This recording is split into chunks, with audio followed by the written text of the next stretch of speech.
I'm ready to go. I mean, it's a word on Woodward. Tigers won a ball game, and the NHL draft is not that far away, so there's a lot to talk about.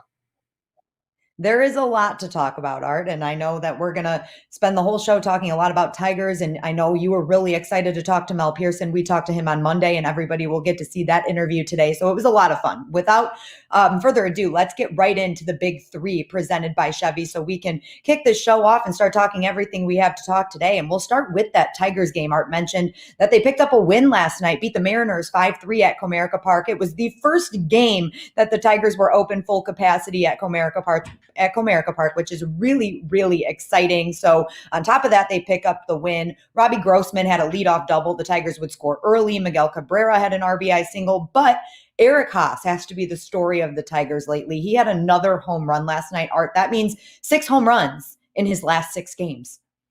Yeah, it's pretty interesting. I've been thinking a lot about Eric Haas because from what I understand, I know he went to Dearborn Divine Child High School, but he grew up right down the street from me in Livonia and Westland here. And he just looks like he's reached a comfort level with himself. He seems to be at peace in himself. He's playing for his hometown team. He played for the Cleveland Indians, which I think was a really good experience for him. They were a high caliber club. He saw what it takes to win. He saw what it is to be a professional. So he learned from some of the best down there in Cleveland. And then he came here to Detroit. I was excited when they traded for him. I think they traded for him. I should know that off the top of my head. I can't remember. But I just think that we're seeing a guy here that's just enjoying life. He's home. He's wearing Lance Parrish's number 13, his favorite player, his family's favorite player. I mean, it's all just coming together for him. And, you can tell, he's just comfortable. And when you're comfortable and you're playing, you're having fun and you're not thinking about it, boom, good things happen. 8 home runs, 6 out of his 6 last games, he's hitting homers. On the road, on the road, he was hitting like two in every game. I think last night was his first one at Comerica Park. So it's great. Local kid, I'm happy for him. Yeah, he's really making that catching position interesting too with Wilson Ramos, obviously, and then you've got Jake Rogers and now Eric Haas really finding his offensive game. So it's just interesting. It's going to be interesting to see how the Tigers utilize all 3 of them moving forward. Well, it's a good position to have. I don't know of a major league manager or a major league coach or anything that says, boy, filling out my lineup card's pretty easy. If, then your team's probably not very good unless it's all-stars. So it's making it tough on the Tigers. And that's what you want. Especially a team that's in a rebuild right now. You want tough decisions. You want to make difficult choices. Let's face it. And Jacoby Jones isn't on the club anymore. Here was a guy that we were really counting on. Remember when he got hurt last year? Second year in a row, he had that got hit by a pitch on the wrist. Now the team, I don't know if it's a sign getting better. And of course, we wish Jacoby the best. And, AJ Hinch said he could eventually come back. But that's what I'm talking about. That was not an easy decision.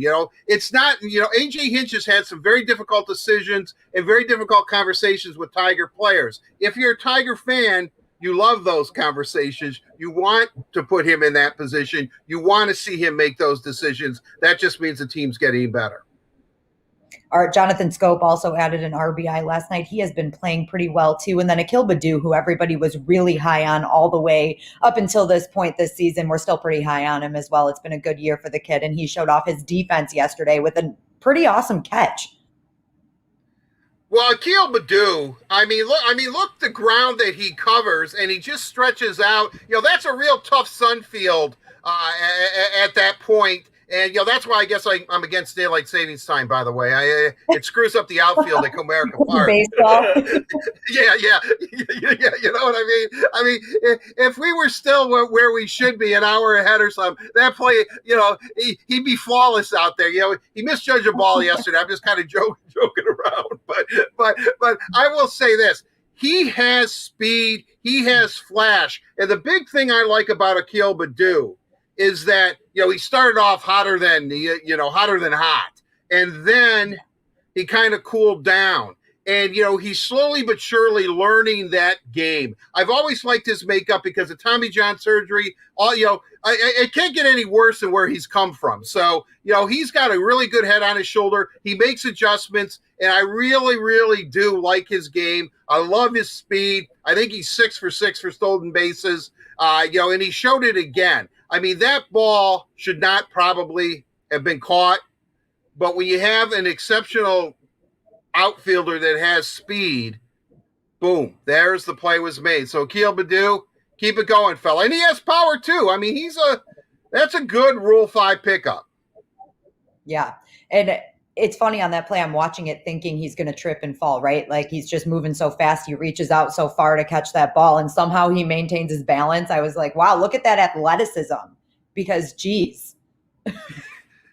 He had misjudged the ball earlier, I think in the same inning. I know. Or the inning before. Right. And, I think it was a fly ball hit right to him in the sun field because of daylight savings time. And he, he just stretched, I am sure when that ball was hit, he was convinced, he convinced himself, unless this ball's hit out of the park or it's foul, I'm going to catch the thing, and he did. I mean, he used every ounce of energy and speed and desire that he had in his body to make that play. That's why Akil Baddoo's a keeper.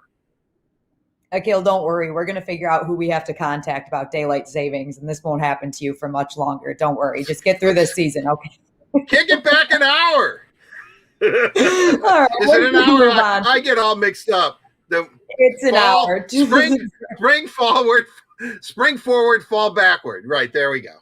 There you go. You got it. Now we'll move on to our second topic of today's big three, daylight savings. No, I'm just kidding. Clubhouse notes. We're going to talk a little bit about what the Tigers did, some transactions that they made. Spencer Turnbull and Michael Fulmer are on the 10-day IL, so hopefully that's nothing too serious. Jacoby Jones has been designated for assignment. Jeimer Candelario is on a bereavement list, and Jason Foley and Isaac Paredes were obviously called up. I know in unfortunate circumstance for Jeimer Candelario, of course, we wish him and his family the best, but we were excited to see Isaac Paredes make his debut this season. Well, I'm a big Paredes fan. I mean, he has the body type that guys like me just enjoy looking at. I mean, he has power. He's a great player. He can field very, very well. He made some nice plays defensively, but I just like his girth and his bulk. And, and I really think that here's a guy again, and this is a key because this is going to happen during a rebuild. Guys are going to go up and down, and it's how they react to that. Sure, he was disappointed. But, he stayed at Toledo. He worked on his game. He's now up. And I think A.J. Hinch, again, it'll be interesting when we have Cody Stavenhagen on because I really want to ask him about this. I think A.J. Hinch is very open with these fellas. I think he tells it, like it is to them.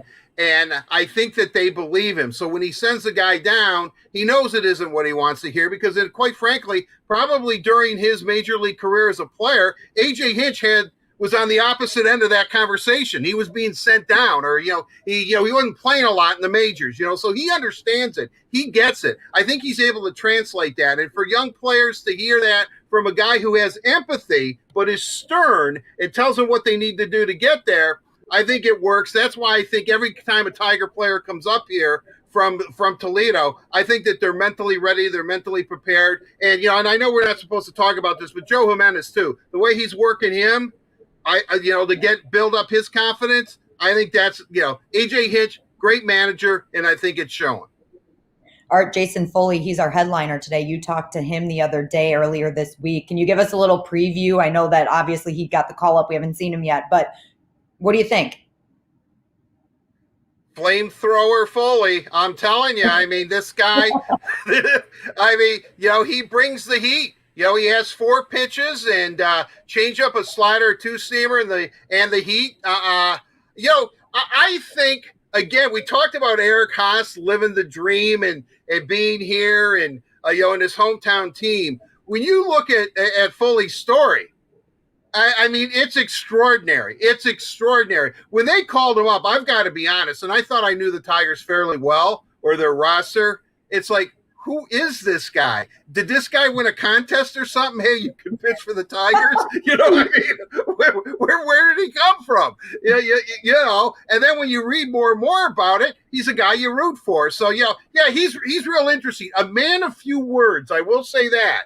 It reminded me of interviewing the Swedish hockey players when they first arrived to North America. If you know, even Nick was like this. If you're going to ask a question to somebody who's still getting his chops wet about how the media works and answering questions, you better have 400 questions, because your answers are going to be succinct and short, which is cool. Don't get me wrong. I mean, but you know, Jason Foley, I think next year when we talk to Flame Flower Foley, he's going to be a little more gregarious, as I like to say. But he was good. He's good. I mean, he tells, and Zach Short, his relationship with Zach Short, what the Tigers did to allow Short to watch him pitch. You know, they go back to teammates at Sacred Heart University. So it's a good interview. He's a real good guy. Well, we're excited to hear that. We will hear from Jason Foley later in today's show. And we have to mention, too, Miguel Cabrera playing in 2,500 games. That is so many games. I can't even fathom that. But we're always talking about a Miguel Cabrera milestone on this show, it feels like. And we will talk about that a lot more with Dan Dickerson joining us for the mailbag very shortly. And I do want to remind you guys that the Tigers are hosting a COVID-19 vaccine clinic. The clinic will open through this weekend series against the Chicago White Sox. Pfizer and Johnson & Johnson vaccines will be available, and fans receiving a vaccine will receive a voucher good for 2 tickets to either that day's Tigers game or an upcoming 2021 regular season game at Comerica Park, and a $10 Meijer coupon. The pop-up clinic will open 3 hours before first pitch and operate through the 3rd inning, or 1 hour after the game begins. Interested fans are encouraged to schedule their appointment online in advance or by calling the McLaren COVID-19 vaccine hotline at 810-344-4050 between 8 a.m. and 5 p.m. Walk-ups will also be welcomed, but scheduling in advance is highly encouraged to ensure availability. So make sure you are all checking that out. A great opportunity for you to get vaccinated if you have not been vaccinated already. So I know that's a great thing for the community. Again, make sure you check that out online or call the McLaren hotline to make sure you schedule your appointment in advance. And with that being said, we're going to move on to our third and final topic of today's Big Three, Art. NHL playoffs. Boy, have they been exciting. We already have Montreal and Tampa Bay that will be in the semis. I know you're probably bummed that Carolina was knocked out by Tampa Bay, but I think it was expected. New York can clinch tonight over Boston. And Vegas, your Golden Knights, Art, they have to be the story right now. They have taken a 3-2 series lead over Colorado, and that series has been back and forth. Colorado takes 2 at home. Vegas takes 2 at home, and then Vegas came away with that overtime game-winning goal last night. So it was a really exciting game. It's been an exciting series. And I know you're watching that one really closely. Well, I definitely am. I just want to say this. I hated him when he was an Ottawa Senator, but I love him as the Vegas Golden Knight. That's Stone, man. Mark Stone is an excellent player. And Max Pacioretty, and I'm not saying this because he's a good old Michigan Wolverine, but that pass he made to Springham, I mean, that overtime goal was beautiful. You know, Vegas, this is why I like Vegas so much. They're never out of any game. They were down. And I've been to we used to call it the Bottle Cap. It was the Pepsi Center way back when the Red Wings used to play them in the playoffs, the Western Conference Final and all that. I just want to say this. That place is loud. Those people are nuts. Those people are crazy. They're great fans. They love their Avalanche. They're up 2-0. But what happens in the third? Vegas scores 2 goals and boom, boom, boom. You know, they switch momentum. They switch momentum, and Marc-Andre Fleury. You know, we talk about the Golden Knights. I keep saying that there should be a book written about them, but you know, they should engrave, when the Knights win the Cup this year, they should engrave the Pittsburgh Penguins in really small letters too as part of it, because for them leaving him unprotected to go to Vegas, that's why Vegas is so good. That's allowed George McPhee to make all those moves. They're just excellent. I want to say this too. You know how we kept questioning when the Red Wings were playing Tampa at the end of the year? When's Vasilevsky going to play? When's Vasilevsky going to play? And they were resting him for it seemed like the last 3 weeks of the season. They didn't care if they won the Central or not. Well, best goalie in the world, hands down. I mean, that's why, Tampa is going to be a tough out. Vegas is going to be a tough out. But once you get there, the Islanders with Trotz, don't underestimate them. And Montreal is riding the wave of momentum. I mean, these playoffs have been great. Yeah, they have been. Montreal might be the most interesting. I shouldn't say most interesting, but the fact that they sweep Winnipeg and now they've just looked really good. And you mentioned goaltending in Vasilevsky. How about Carey Price? He's the one that's carrying Montreal right now too. Right. Well, that's the story though. And I'll tell you what. I'll tell you who has been really, really impressive for the Canadians in his short body of work. And here he is right here. He's going to get this puck here. Beat Andrew Kopp, little 22 there, number 9, who's a Michigan Wolverine, sets up the game-winning goal and eliminates him. Tyler Toffoli, always loved him as a King, loved him as a Canuck. But what I'm going to say is that Cole Caulfield, and he's like 5'4", and I'm not exaggerating, but there he is. Boom, he takes the puck. What a pass. Bam. He's been great. He could be the difference maker for Montreal because he's offensively gifted, highly skilled player. So Cole Caulfield and what he's been able to do in a short body of work, very, very impressive for Montreal. And I think everybody watching might be rooting for the Islanders tonight too, because they could clinch over Boston. I think I'd be really happy to see the Islanders take that one. Well, Bruce Cassidy, the Boston coach, quit your whining, fella. I mean, they're the New York Saints. I mean, come on, buddy. I mean, Bruce, and he's a former Griffins coach. He has a little tie to our area to the organization here. It's like, fella, I'm telling you, when you do that, you're not influencing anybody, but just creating a whole wave of people who just want to see your team lose. Yeah, right. And that's where the Bruins are right now. We're in Detroit. We always like to see Boston lose, but now even more, I'm like, all right, the Islanders can take it tonight. Let's see it. Let's do it. Calm down, fella. The New York Saints. Hey, everybody about consistency. I understand that. I get that. Maybe he has a bit of a point. I don't know, but geez, come on. You got to think of it as a coach. He's doing what he thinks he needs to do for his team, right? And if that's the move he felt like he needed to make, then so be it. We'll see what happens in tonight's game. I know I will be rooting for the Islanders. That's all said and done. Okay, well, that wraps it up for today's Big Three. We'll talk more about the NHL playoffs as they continue. A big thanks to Chevy for presenting the Big Three. Chevy cares. That is why Chevy Clean dealers are committed to using enhanced vehicle cleaning measures with CDC-approved cleansers before delivering your vehicle after purchase or service. So when you're ready, you can find new roads with confidence.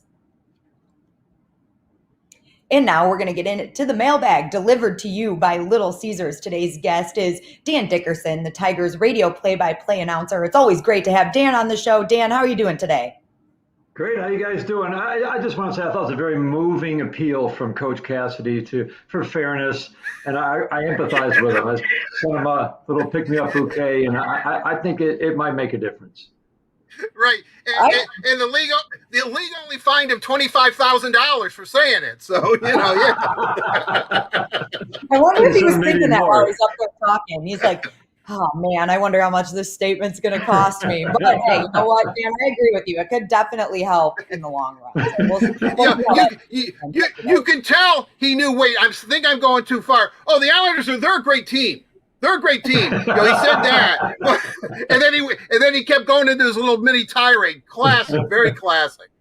That's all right. Yeah, we'll see how it works out for him. Time will tell, right? But we'll get into our mailbag questions. The first one today is for Dan. John from Brighton asks, Tarek Skubal has been unbelievable lately. How long can he keep his 8+ strikeout streak going? I think the 8+ strikeout streak is nice, but what it's an indicator of is all the improvements that he is making, really start by start. And this 6-game stretch for him goes back exactly to the time when he junked the splitter and went to the changeup. I mean, it really is. It's because what that did, and we've talked about it, it gave him more life on the fastball because when you finish out front with your changeup, you finish better with your fastball. Look at that game against the Chicago White Sox over the weekend. I know he only went 5, but that was an offense that pushed the pitch count up with some 2-strike fouls. It was great strike throwing, 72 strikes, 103 pitches. There are 2 at-bats in that game that show you just how far he is advancing in using that fastball. He doesn't have to throw 97, 98. He's got it in his back pocket. 2 on, 3rd inning. It was Abreu at the plate. Tight game, obviously, early on. And he strikes him out with 3 straight swing and miss fastballs. It was a beautiful sight. 5th inning, his last inning, 2 on, 2 out for Moncada. Those are the 2 most dangerous hitters in this lineup, along with Tim Anderson, and he strikes him out. There was a fastball involved, but I think he got him with a slider. Either way, the way he's using his pitches, understanding that at 93, 95, his four-seam fastball plays up. It gets swings and misses. He's got 97 in his back pocket up to 98. And I just love watching this kid game by game, making adjustments, learning how to sequence, learning how to use this stuff. I won't put any cap on how long this streak might go, but the strikeouts are an indicator with a low walk rate of just how far he's progressing and how fast he's progressing. Dan, I know you've had to be pretty excited lately, especially last night at Comerica Park. I know the weather probably played a factor in how big the crowd was last night, but Right. We're going to see full Comerica Park soon enough, and you've got to be excited to call games there and, of course, watch Tarek Skubal pitch in front of a full crowd. It was fun sitting in the dugout yesterday, and you realized, first of all, they took that extension away from the dugout. They'd extended about 4 feet to give more shade and more protection in the dugout. They took that away, and to watch the faces of the players coming in the dugout, like Skubal and Mize, they both came out and looked at it like, this is different. What's going on here? And you realize they hadn't seen the dugout like that, which is how it was for the first 20 years until last year. And they've never seen a full house. They've never seen a full house at Comerica Park. It may take a while. But it was just a great reminder. These guys haven't seen this ballpark full. They hadn't seen that dugout the way it was the first 20 years. They haven't been here very long. So, yeah, I can't wait. I can't wait to see this place packed. And, Mai's on the mound tonight. And these are the starting matchups that bring crowds out, right? We're going to look forward to every one of his starts, every one of Skubal's starts in the years ahead. And that's going to bring the fans out because they are must watch right now. Yeah, I'm really excited. I'm actually going to be down at the ballpark tonight for the game, Dan, and tomorrow for tomorrow's game too. So I'm excited to see if we get a much bigger crowd at Comerica Park. It's going to be a lot of fun. It is. Slowly but surely, it'll happen. Yes, yep. It will. We'll move on to question 2 now, and this one is for Art. Thomas from Waterford asks, was excited watching 6th pick Zadina and Sider rip it up in the World Championships. Which position do you think the Wings will take in the draft? So what positional player will they draft? Well, I will say this. Unless Owen Power drops to them at 6 or possibly Luke Hughes, I think that they're going to go with a forward. I really think they do need goaltending. Now, I'm going to throw in this caveat, though. If the player, highly skilled goaltender that they don't think is going to be there, and, a guy I'm liking more and more is Kent Johnson from Michigan. But if Manny Berniers is there at 6, definitely take him. But I keep going back to Jesper Wallstedt, the goaltender. I just think that if he is the real deal, and it might be a little too high. If they would have been 8, I would have went with Wallstedt all day. I still think that deep down, and you saw Vasilevsky and what he's doing in Tampa, best goalie in the world. I think that guy, doesn't he look like David Hasselhoff? I don't know. I'm obsessed with Jesper Wallstedt. I mean, he looks like it's his son or something, And Hasselhoff, I think, is German too, right? Or no, but he's Swedish. Anyway, I don't know. I'm just saying that Wallstedt could be the real deal. I think deep down, and I don't know this for a fact, but I think deep down, Steve would like to have a young, promising goaltender in the system. They have some guys that they like. I don't know what Keith Petruzzelli's up to, what he's going to do. I think if they do sign him, I would expect him to be in Grand Rapids and compete for the #1 job. But, I think the Red Wings are going to take a goaltender early. If Wallstedt's a real deal, maybe they take him at 6. If not, I think they take a high-end forward. Okay, so it's goaltender, if not a goaltender, a high-end forward. Yeah, definitely. Unless Owen Power and Luke Hughes, you never know. You never know in this thing. You know, and plus you have the expansion draft a couple of days later or a couple of days before on the 22nd, where Seattle, the Kraken are going to be picked, or the 21st. The Kraken are going to have a team. They're going to lose guys. So who knows how that will impact the draft too. You just don't know, you know. But with Steve, you never know. That's the thing. God only knows what he's going to do. You know, he might say, you know what, we don't like anybody at the 6th spot.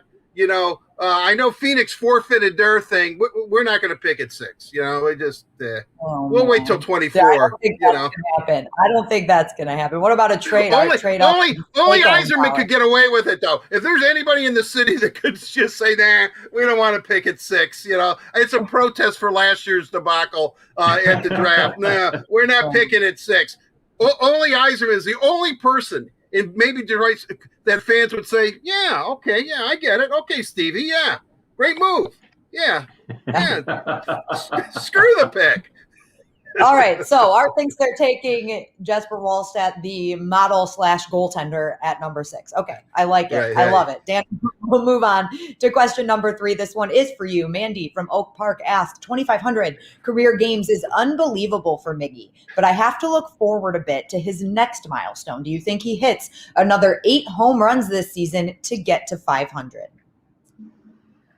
I do, but let's reflect real quickly, since we just a few weeks ago passed the 20,000 player mark for the number of players who have participated in Major League Baseball going back to the 1870s. And Miguel Cabrera is one of 59 to get to 2,500 games, just to give you a little feel for how special that is. You think, well, he's only 59. No, 59 out of 20,000 plus who have played this game going back to the 1800s. So that really was special last night. I mean, of all the milestones he's achieving this year, I mean, that was pretty impressive. So, yes, I actually do think he will get to 500. I mean, it doesn't sound like a big deal since he needed 13 to start the season. It's obviously been a little bit up and down. One of the things to watch, and it was interesting having Lloyd McClendon on, because who knows his swing better than Lloyd McClendon? He was my partner in Chicago for 4 games. And, I mean, again, this guy knows his swing better than anybody. He understands when a guy later in his 30s is cheating to get to the fastball. He said that's not the case with Miguel. The point that he made was, and a point that A.J. Hinch has made, he actually made it on the day that he hit 2 home runs in Kansas City, when Miguel Cabrera starts to pull balls more. Now, this is an opposite of the classic swing, but he likes that ball out over the plate. But teams are pounding him in. And when he starts to pull the ball more and does damages on pitches on the inner half of the plate, then he gets them to move it to the outside part of the plate where he can get that good extension, the good drive, and hit like he wants to hit. Drives to right center field, home run like in Chicago to right center field. So I thought that was an interesting point. He's not cheating to get to the fastball. He's just right now not doing enough damage on the inner half of the plate. Change the scouting report is how he put it, and I like that. Although, you know, all of a sudden teams are going to have to pitch you differently if you start doing damage. And we saw him pull quite a few balls in Chicago. So that leads to, I think we're going to start seeing more production. I do think he'll get to 500, 13 home runs. He's 8 away. I think he'll get there with some room to spare. All right. I like it. I was just telling Art in the big 3, it's every week it feels like we're talking about a Miguel Cabrera milestone, and they're big milestones. Yeah. So it's really exciting to watch him hit this, and obviously nearing the end of his career, but he's definitely still very, very exciting to watch. And now we'll move on to our 4th and final question of today's mailbag. This is for both of you. Art, you will get to answer first. Jonathan from Taylor asks, the All-Star Game voting has begun. Who are you looking at for All-Star nods this season? Well, I guess maybe the obvious reason would be Eric Haas, right? Isn't he leading the majors in homers or something? I mean, he's kind of right up there. Is that a thing? It has to be Eric Haas. Maybe he's in the home run derby. I don't know. I think, I look at it this way. What would be good for Major League Baseball and what they want to do? You know, I've watched the All-Star Game every year since I was a wee little boy, you know, and I used to know like every player, and I was so excited. And interleague play has really destroyed the All-Star Game in my book, because this was the first time you see National League players really up close and all that kind of stuff. And but my point is this: is that I watch the game now, and I don't know who half these guys are. I just don't. It's like, wow, who's and they're all young and they're all up and coming. based on that fact, what would be good, I think, for him, the way he's pitched lately, Casey Arthur Mize has to go to the All-Star game. I think Major League Baseball would love it. I think they would love it. You know, he comes in, you know, I don't know if the game is I don't know if it's I don't know if it's in American League City or National League City this year. I can't remember. But him coming out in that Detroit uniform, Casey Arthur Mize as the Tigers rep, if he can continue, I mean, he's got maybe 3 starts before the All-Star game left. If he can keep continuing what he did in May, and that keeps over, I think that he is definitely going to be their All-Star rep. Well, Casey Mize will be on the mound tonight, Art, so we'll see if he is going to continue that. Dan, what do you think about Art's Mize pick, and do you have anybody else that you're looking at for the All-Star game?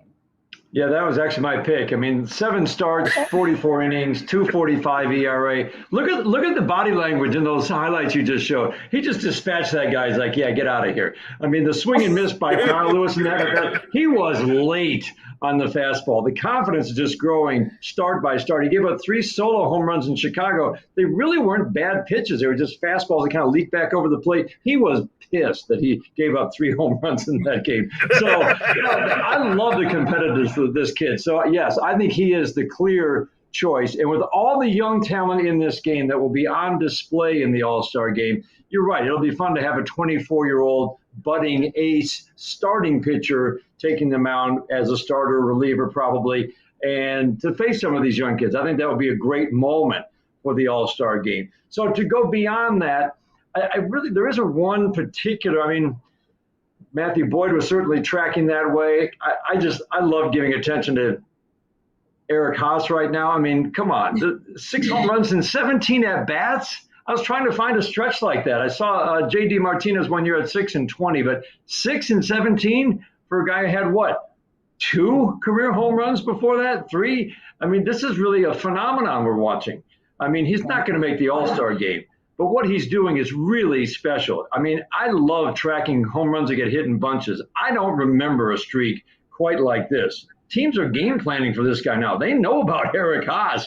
My gosh, he's not a secret anymore, and he's still bombing the ball. That was a big first inning home run of the game yesterday. Give it, Matthew Boyd a 3-0 lead, and the second inning trouble suddenly wasn't that big a deal.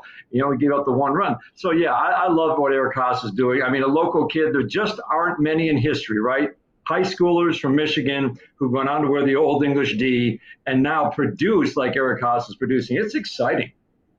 Yeah, Dan, when you say that J.D. Martinez was the only guy you could find with a stretch like this, and it was 6 home runs in 20 at-bats, I mean, hey, he's in company with J.D. Martinez, and his numbers are even better right now. I think I like that. I think I'm happy that he's in the same category as J.D. in that aspect. Or a fluke. I mean, yes, he's going to have his ups and downs because there's a fair amount of swing and miss in his game, but I'm telling you, he's made improvements.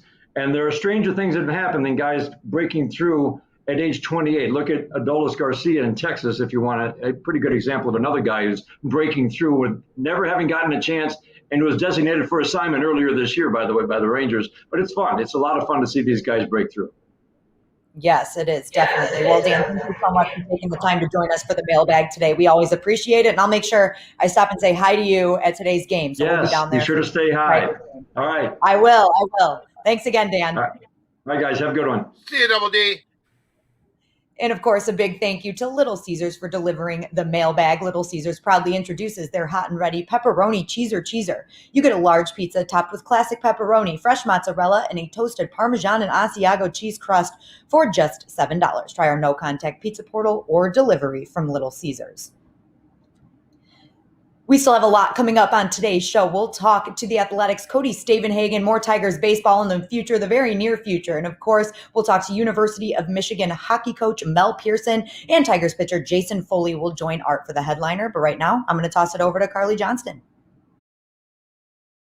It's time for Catching Up with Carly, presented by Meyer. And today I'm joined by West Michigan Whitecaps announcer Dan Hasty. How's it going, Dan?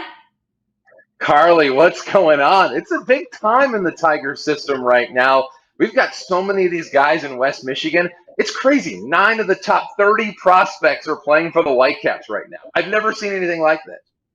It's amazing. The future is looking very bright for the Tigers. A lot of standout prospects in the organization, as you mentioned. So I want to touch on a few of them. I handpicked a few that I wanted to bring up, and then we'll see some guys you're keeping your eye on. First up, catcher Dylan Dingler, who was just named High A Central Player of the Week. I know I went through your Twitter tweets, and I know you love this guy. Well, in my esteemed professional broadcast opinion, hold on a sec. Dylan Dingler is a dude, okay? This guy is unbelievable. Okay, I don't need these, but you get the idea. This guy is a bona fide big leaguer at some point down the road. I've had some comps, and I won't name names on who said this, but I actually had a very, very smart baseball executive throw Lance Parrish's name into the conversation when talking about Dylan Dingler. So, of course, does he have a lot of work to get there? Yeah, of course he does. But this is a guy who could potentially be not just a good player in the major leagues, but maybe one of those building block type of pillars that the Tigers just so desperately need. Right. I feel like catcher position is the position that the Tigers are really keeping their eyes on in the next few years. And of course, though, we have to talk about the Tigers' 2020 first overall draft pick, Spencer Torkelson, who had a quiet start with the Whitecaps, but seems to be stepping into his own, looking for a promotion, really. You know, here's what nobody talks about with Spencer Torkelson is that, yeah, he's hitting 250, but he's getting on base better than any other player in West Michigan. And the on-base percentage, if you've ever seen the movie Moneyball, we know the importance of getting on base. And that's what Spencer Torkelson does. He leads the league in walks, or at the moment, I believe he's right near the top. But he continues to just find ways to have good quality at-bats. He's starting to hit the baseball much harder. He had 4 doubles last week. He also hit a 442-foot home run. The power is there. He's just starting to learn to tap into it. It's a hard recalibration to go from playing in the Pac-12, which was where Spencer Torkelson was playing a couple of years ago now, but now to be playing against some of the best players in all of minor league baseball, it's like night and day. And it's amazing to see how some of these guys are starting to figure it out. There is an adjustment period, but they're starting to figure this whole thing out. Absolutely. It's not easy to transition league to league, but he's slotted at 5th in the Baseball America's top 10 overall prospects. Do you think that's a good spot for him to be at? Yeah, you know what? I mean, that's an aggressive ranking, but that's the kind of expectation that comes with being a number 1 overall pick. And I think it's justifiable. I think when you're the first player taken, that's where you need to be. And not only him, and we'll talk about this in a minute, but he's got company in the top 10. Baseball America just put Riley Green in the top 10. So now the Tigers are one of 2 teams in Major League Baseball that, according to Baseball America, has 2 of the best young players on the come up in Major League Baseball. But Spencer Torkelson is going to have to work very hard and have success to hold that spot as a number 5 overall prospect. But number 1 overall picks, they have a good tendency to make the big leagues and to have success once they get there. And I think what you're hoping for with Spencer is just that he can be that consummate corner infielder. He can hit you 30 home runs a season. He can drive in 100 runs. And he's a great kid. He's a lot of fun. People don't understand how funny this guy is. I think you guys are really going to have a good time once he gets to Detroit. Well, I can't wait for that moment. And another guy you brought up in that top 10 list at number 10 is Riley Green, a great outfielder in this organization who has made a few highlight reel saves for the Tigers, whether it be in spring training or just the gameplay he's having right now. Is this someone that we could maybe see coming up wearing an old English tee on his sweater sometime soon? You know, I don't think it's crazy to believe that Riley Green might be one of the best outfielders in the entire Tigers organization right now. I mean, in just having watched him, people don't realize that he's just 20 years old and he's playing in Double-A against guys 2, 3, 4, 5 years older. He's one of the youngest players at one of the highest levels of the minor leagues. And if you want to figure out why, Baseball America said, you know what? We had you as the number 23, 24 overall prospect. And you know what? I think that's too low. I think the fact that he's having that success, and this isn't me talking, this is Baseball America. This is them saying, we ranked you too low because the fact that you're having this kind of success at this kind of level is something that doesn't happen often. And it's unusual. But Riley, a super smart kid. And the thing I think I love most about watching Riley play and just listening to him is that he plays solely for his teammates. He's not out there looking for himself. He's not looking there for self-promotion or statistics or, if he goes 4 for 4 and his team loses, he's happy, that kind of player. He's just really all about getting the whole team's goals in mind, and I really like that about Riley. I think that's why he's going to be such a good player at the big league level, because it's not about him. Absolutely. I mean, the future, like I said, is definitely bright for the Tigers. And speaking of outfielders, I do want to talk about Daniel Cabrera. He's off to a solid start. He has 3 home runs and 121 plate appearances with an 8.3% walk rate against a 19% strikeout rate. So what are you seeing from him? And is he someone who do you think is going to continue to excel at this rate? So Daniel Cabrera, you mean the former LSU Tiger turned Detroit Tiger? That's why we call him Daniel Tiger. So Daniel Tiger is one of the guys around here that he's a jack of all trades. He's just good. He's a good ball player. Can he hit? Yes. Can he hit for average? Yep. Power, he's got that. We've seen him hit some long home runs already this season. I like his throwing arm. He leads the Whitecaps in outfield assists. I think that's significant. Can he go and get it? Yes. They put him in center field the last couple of games. Parker Meadows has been away from the team, so Cabrera has been getting the call in center field. So I've noticed that. He also leads the team in stolen bases, or he's tied, I think, at the moment. So a little bit of everything. And you need guys like that to win you ball games. For so many different teams, they have guys who are great hitters, and they don't do much else. And it begs the question, when that guy comes to the ballpark that day, and let's say he goes 0 for 4, what value does that player bring your team on a given night? If they don't hit, and that's what they do, what are you bringing to the table? Well, Daniel Cabrera is this kind of player that even if he goes 0 for 4, he makes a diving catch. He throws a guy out. He gets on base and steals a base on a walk or something like that. Just little things to help you win every single night. And those kind of things, they don't take days off. Oh, no, you can't take a day off in the league. The big leagues, so that's the goal, and those guys don't take a day off. But those are my guys that I wanted to talk about, my players that I wanted to bring up. Who else are you keeping your eyes on? Well, I mean, there's a lot. I mean, we've been, like I said, super lucky in West Michigan this year. We have 9 of the top 30 prospects. That's literally 10% of the Tigers' top 30. I like Bryant Packard. It was a 5th-round pick out of East Carolina. We call him the Packard plant, because he keeps planting balls in the outfield. And, of course, you guys know about the Packard plant in Detroit. But he got off to a good start this year. He ended up getting dinged up. He was a little bit nicked up over the last week or so, but he's back. And, boy, this guy can hit the ball a really long way. Really like watching him. He makes a big ballpark in West Michigan look pretty small. Zach Hess, who's a reliever, just tons of strikeouts, just nasty stuff. He pitched at LSU, another former LSU Tiger, kind of like Daniel Cabrera. I also like Andre Lipsius, who was in West Michigan to start this season, but he got promoted to Double-A Erie, and in Double-A Erie, he's off to a great start. He's kind of like a Johnny Peralta type. He's not going to go diving for baseballs in the stands or taking away base hits up the middle by sprawling out, but you know what? When you hit the ball to him, he makes the play. He's very good at making that routine play, and he's not going to lose you ball games. And on top of it, he's a good hitter. So I'm excited about those guys, and I would say that Jason Foley, who just got the call up to the Tigers, that's somebody that's worth keeping an eye on, as is Derek Hill, because we had him in West Michigan for 3 seasons, and he put the Whitecaps on SportsCenter more than I think they had ever been. He is such a fun watch. I think you guys are going to really enjoy him.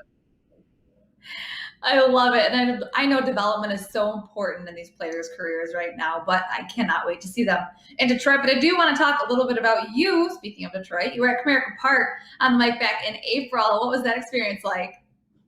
That was fun. I mean, that was certainly unexpected, and it was a great day. I mean, it was in what the Whitecaps hadn't started playing baseball at that point. So we had this kind of pocket in the schedule, which was unusual because in past years we had started in early April and the Whitecaps would have been playing a ball game that day.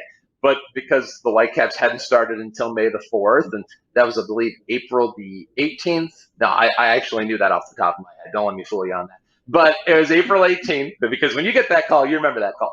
So, but yeah, of course, I was taking care of my daughter, and we were getting ready for a full day of, I think it was Veggie Tales or something called Little Baby Bum on Netflix. I don't know. But then the phone rang, and I'll tell you what, shout out to our babysitter who dropped everything to get over to our house that day. She's the real MVP. I love it. Giving credit where credit is due. And I also do want to bring up the Road to Detroit series. Love that series. When can we expect another one? Yeah, we're back. It's been a long time. I mean, it's been almost 2 years since we've had the Road to Detroit podcast. And over those 2 years, of course, the pandemic in 2020, no minor league baseball, we had a lot of people. I mean, once a week, I would get the question, hey, when's the Road to Detroit podcast coming back? And I was kind of that emoji, kind of like, eh. So, I mean, you really couldn't do anything about it. But now, of course, because people have wanted this back so badly, and they want to just hear something of hope, something of the potential for what this team can be at the major league level. A couple of years ago, we basically based the whole show around guys like Casey Mize and Tarek Skubal. And now here we are 2 years later, and look what they're doing. So it's up to us in a way to kind of give you tomorrow's newspaper today. And we can talk about these guys, we can tell you their stories, and we can get you excited about what you might have to look forward to at Comerica Park. Absolutely. Well, there is a lot to look forward to at Comerica Park, and with the Whitecast especially. Listening to you, thank you so much for joining me on Catching Up with Carly, presented by Meyer. It's been a really informative and fun chat.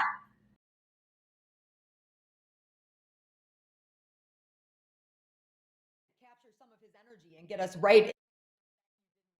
Presented by PointsBet Sportsbook, which is an official gaming partner of the Detroit Tigers, the Detroit Red Wings, and Little Caesars Arena. So we're going to have some fun today talking about the Tigers matchup with the Seattle Mariners tonight. But before we do that, Carly, that was great hearing from Dan. I think he might be one of the only guests that actually matches the energy that you brought, and maybe even gave you a run for your money. You had to bring it in that interview. I know. I was really feeding off of his energy. So, Art, Danielle, I expect that from you guys in this segment, for bet you didn't know. All right. Ooh, let's go. I can do it. I'm pumped up after that one, honestly. Okay. So we're going to talk about the Tigers, who opened up a 3-game set with a win over the Mariners last night. Casey Mize will be on the hill tonight. Art, you named him your Tigers all-star this season. So what could we expect out of him tonight? Well, Casey Arthur Mize. I almost took Arthur Mize and kind of combined it there. Casey Arthur Mize has turned his season around. He really picked it up in the month of May. He rebounded nicely from a rough start, 4 of 5 quality starts. His the batting average for the opposition was 162. In his last 7 starts, his ERA is 2.45, and his WHIP, which is walks and hits innings pitched, is 0.89. The league average is 135. So, or 1.35, I guess I should say. So I guess what I'm saying is that Casey Arthur Mize has found it. I think, and it's because of his confidence. I remember a couple of shows ago when we had Double D on. The thing I'm on the Zoom calls after the game, or I try to be on as many as I can be. And Chris McCoskey asked him a question when he wasn't pitching very well. And he said, is your confidence shaken? And he said, no, because my confidence doesn't wane on my performance. He's just confident in himself. He has an inner peace with himself. So he has a confidence that's always going to be there. So if he has a bad outing, okay, he chalks it up. It was a bad outing, or as Double D just said, he gave up 3 home runs in Chicago. He was PO'd about it, but he keeps going on and on and on. That's why he's going to be a great pitcher. That's why he's destined to be one of the aces of the staff. Skubal too is going to be pretty darn good, and hopefully Manning can get it together. I'm just saying that about what I like about Casey Arthur Mize is the fact is that he's balanced. He's level. He has confidence. He figures it out. He knows, okay, this pitch isn't going, but he still goes to it in certain situations. I mean, he's put together really, really well. I mean, he's the real deal. He's the real real deal. And I think we're seeing it now. And I would be stunned if he doesn't keep building up on this. The thing we're going to have to watch out for with him is how are the Tigers going to limit his innings? What's going to happen there? So we'll see. Yes, Casey Mize on the mound tonight for the Tigers, but then we will also see Chris Flexen getting the start for Seattle. We didn't see him when the Tigers played Seattle back in May, but, we're happy to welcome to Comerica Park because in his 4 starts on the road this season, he's had an 8.10 ERA, allowed 32 hits in 20 innings, pitched with opponents batting 372 against him. So as you can tell from those numbers, we're looking for the Tigers to get on the board early because when Seattle's trailing, their pitching kind of struggles to keep them in the games, with the Mariners being in the bottom 2 teams in the AL with a 5.50 ERA and 261 opponent batting average. I know a lot of numbers here. Their bullpen took a big hit with Kendall Graveman out due to COVID protocol. But he won't return until after the Tiger series, but Graveman didn't allow a run in any of his 14 appearances this season. So the Mariners bullpen, we'll see what happens with that. Carly, speaking of the Mariners bullpen, you know that I have to shout out local product, graduated high school with him, Anchor Bay, class of 2012, Anthony Misevich, a left-handed reliever for the Seattle Mariners. So he's also a Michigan State alum, so he's obviously really, really, really cool on top of being a great baseball pitcher. Yeah, so he's great.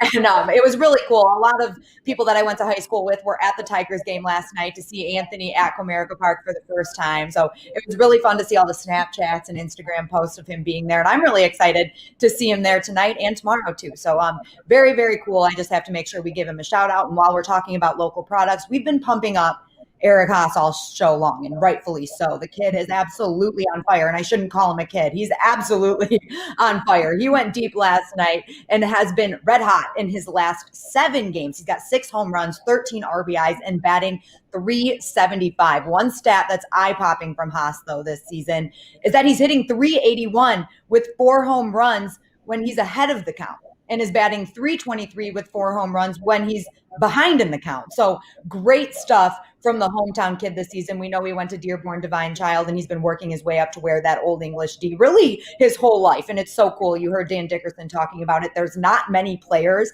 that can actually do that, be a local product and play for your local team. So it's really, really cool. And Art, I know Robbie Grossman is another player that we've been keeping our eye on all season. Well, right, and I want to get back to Casey Arthur Mize here because Seattle. Another reason why he should do so well is that Seattle is hitting a major league worst 208. And they only have like 2 power hitters in their lineup. Mitch Haniger, who has 1 home run in his last 15 of games, and then Corey Seager's the other guy.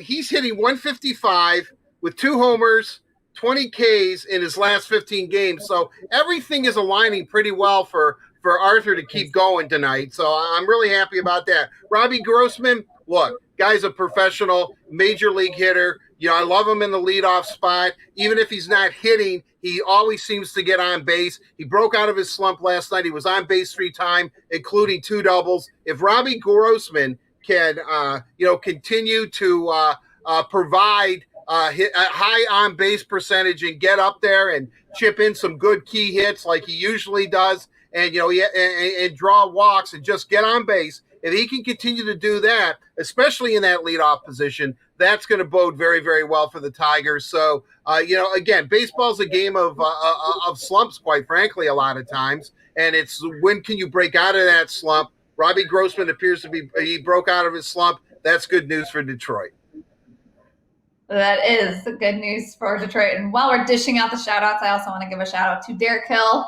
He took over in center field and went 2 for 3 with a stolen base, which I love to see, and his first career RBI, which we all love to see. And, he told us right here on WOW last year that he knew he had to hit to make it to Detroit. So we're happy to see him swing that bat well. It's really working out for him. And congrats to him on his first career RBI.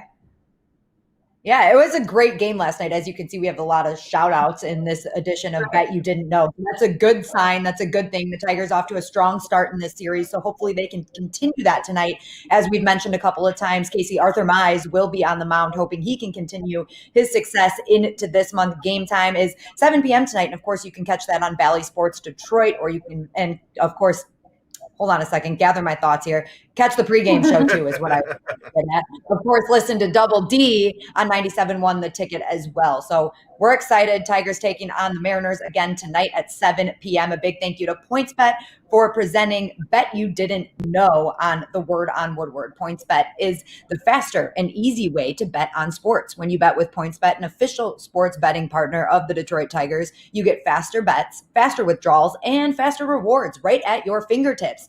Download the PointsBet app now and use code TIGERS to get 2 risk-free bets up to $2,000. Gambling problem? Call 1-800-270-7117.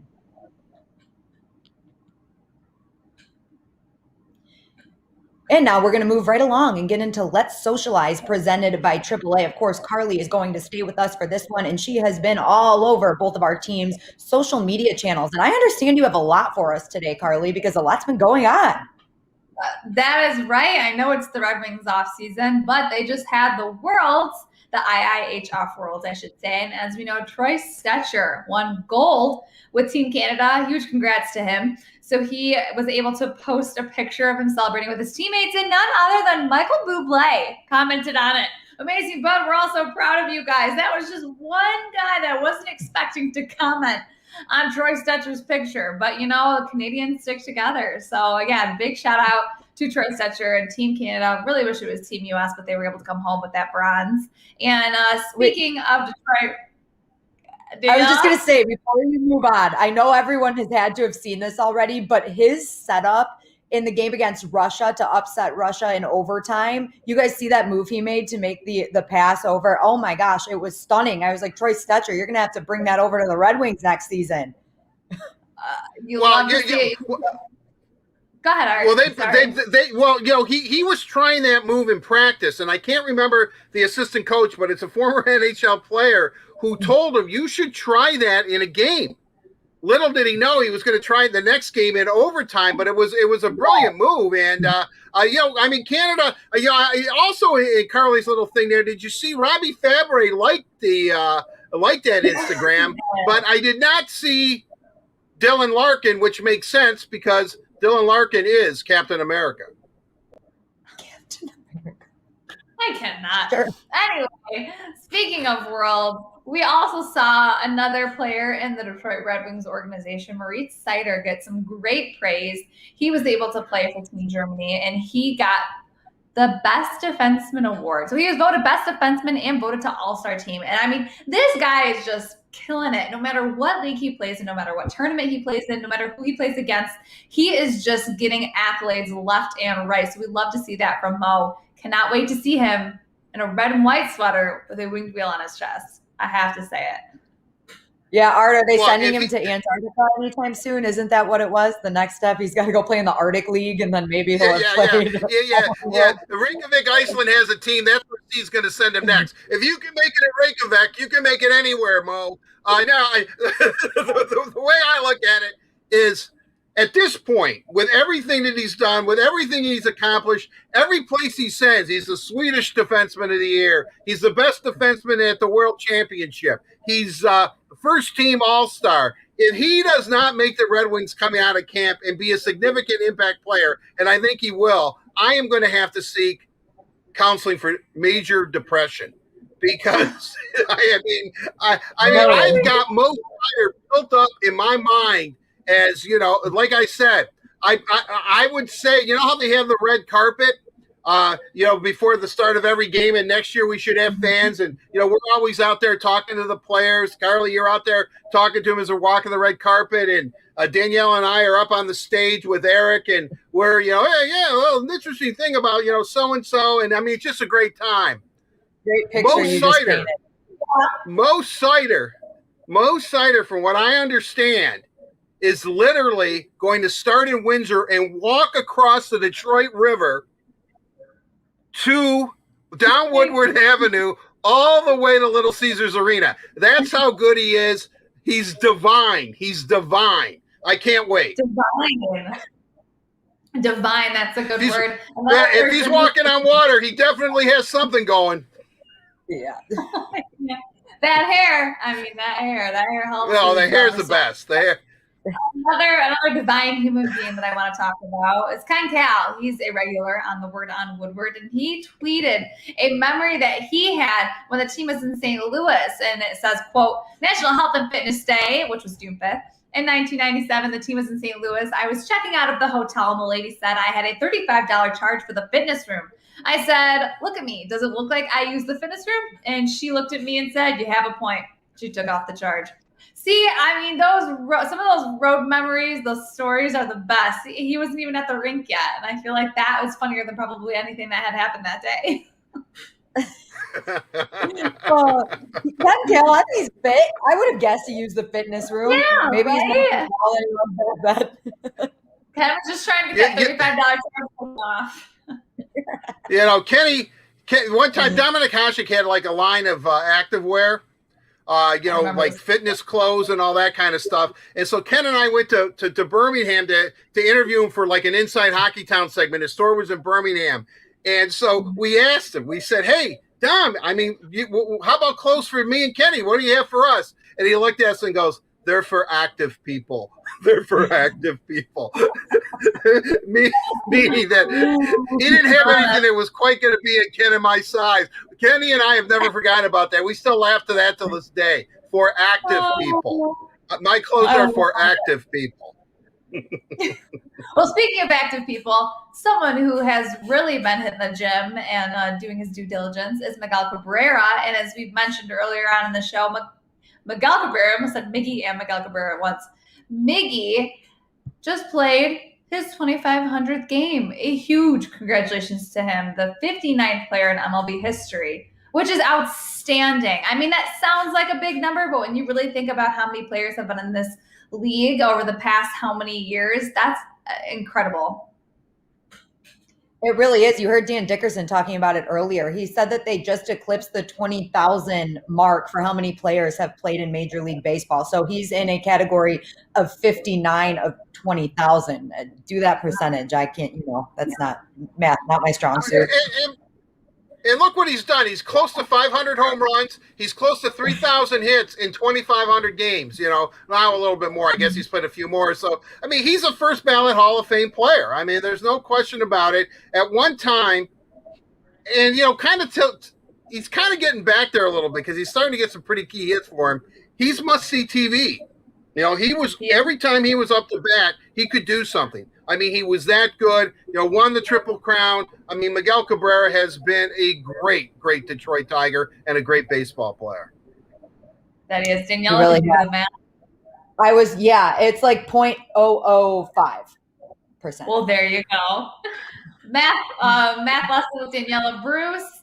I gave you guys some great How did you figure that out? Hasek. You're supposed to do right. I'm doing it right. 59 over 20,000, right? That sounds right. Yeah, equals. Oh, I did it. I did do it wrong. Hold on. 59 divided by 20. 1, 2, 3. Okay. I think I typed in. All right, wait. Move it 1, 2. It's 0.295%. Well, it's 0.295. Because you got to move the decimal point 2, right? So that's it for Let's Socialize. Thank you. All right, this is not math class with Daniela Bruce. Whoever's watching out there, if you can find the correct percentage number for me, just put it in the comments or something, because that's how I do my math. I get it from other people. All right. That was good. That was a good segment. That was a fantastic segment. That was a brain teaser for us. Really? This is why I was a journalism major in college, everybody, okay? Don't hold me to that. I fully admit I have no math brain at all. If you were entertained by that, remember, next week, Daniela's going to try her hand at fractions. So I can't wait. I can do simple fractions. 59 over 20,000 is a pretty weird fraction. All right, whatever. We're moving on. Thank you, Carly. That was awesome. That does it. Great job, Carly. A big thank you to AAA for presenting Let's Socialize. AAA says thank you with free roadside assistance for first responders and healthcare workers fighting to defeat COVID-19. You protect us by going to work every day. Let AAA protect you on the way there and back. And now we're going to get into Brush Street Beat, presented by our friends at McLaren Healthcare. Today's guest is Cody Stavenhagen of The Athletic, a great friend of the show. Cody, thank you so much for taking the time to join us today. Now, I don't know if you could just hear me trying to do a Miguel Cabrera math problem, but how are your math skills? Not very good. I hope I'm not on the spot. I only caught the tail good. end of whatever kind of math we're trying to do. I won't put you on the spot then. We'll just move right past that. But I guess we'll open it with talking about Miguel Cabrera, who hit 2,500 career baseball games yesterday. And it's just been outstanding to watch. So I just wanted to get your thoughts on that. And the math problem had to do with the fact that he is only the 59th player in MLB history to do so. Yeah, for sure. I mean, I think it's important to remember all year that we are witnessing history, even though this is kind of the tail end of Miguel Cabrera's career, even though he's not, the Triple Crown MVP winner he once was. We're still having a lot of special moments pretty much anytime he puts a ball in play. Like the team likes to joke about, they're collecting the ball. It's being saved or given to Miguel for his collection or auctioned off or sent off to Cooperstown or something. And also over Miguel's last 99 at bats, he's actually hitting the ball a little bit better. I think he's got 3 homers. His average is in the 260s over that last 99 at bats. So he's started to become somewhat more productive. I'll definitely be interested to see if that carries on, into the next 99 at bats. Cody, when you talk about Miguel, and obviously, we all get older, and he likes the ball over the plate, and it looks like the high hard one inside is really difficult for him to handle at this point, whereas before he could handle every pitch that was thrown his way. What can we legitimately? I know this is a difficult question, but what can we expect from Miguel Cabrera at this stage in his career? Yeah, I mean, I think the reality is we've seen 3 or 4 years now where this is kind of the Miguel Cabrera we're going to get, a guy who's, no longer an above replacement level designated hitter or first baseman, a guy who's probably not going to hit 35 home runs or hit 300, but a guy who every now and then can get hot, can still drive the ball with some authority, put up some good at bats, and when he homers, it's still special, especially now as he chases down 500. But like you mentioned, I think the biggest difference is Miguel used to just be a fastball killer, one of the best fastball hitters in the league. He just doesn't get around on that pitch anymore. Last year, I think he started trying to overcompensate for that, and so then he struggled against breaking balls, and that changes the dynamic of who he is as a hitter. The reality, he's probably going to continue hitting in the middle of the Tigers' order because it's not like there are a ton of other established power threats. I think the name Miguel Cabrera still brings a certain level of presence that can almost justify him staying in that 3 or 4 spot unless someone else is really producing better. This isn't a new development. Miguel Cabrera, really since 2017, this is just kind of the player he is, a guy who every now and then can do something special, but definitely, a slugger kind of in the twilight of his career.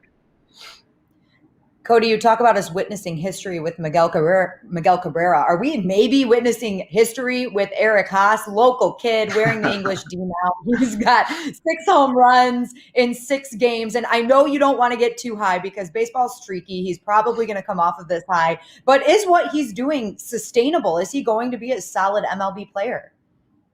Yeah, I think it's a little bit different definition of history than we're talking about with Miguel. But if you're a Tigers fan, just like with Akil Baddoo earlier this season, like this is a stretch you're going to remember. You're going to talk about in 10 years. Hey, remember when that Eric Haas guy came up and homered 6 times in 18 at bats? Remember when he hit 8 homers in his first few big league games? And the power to some degree is sustainable. Go look at this guy's minor league stats. He was crushing 20 plus homers a year in the minors every season.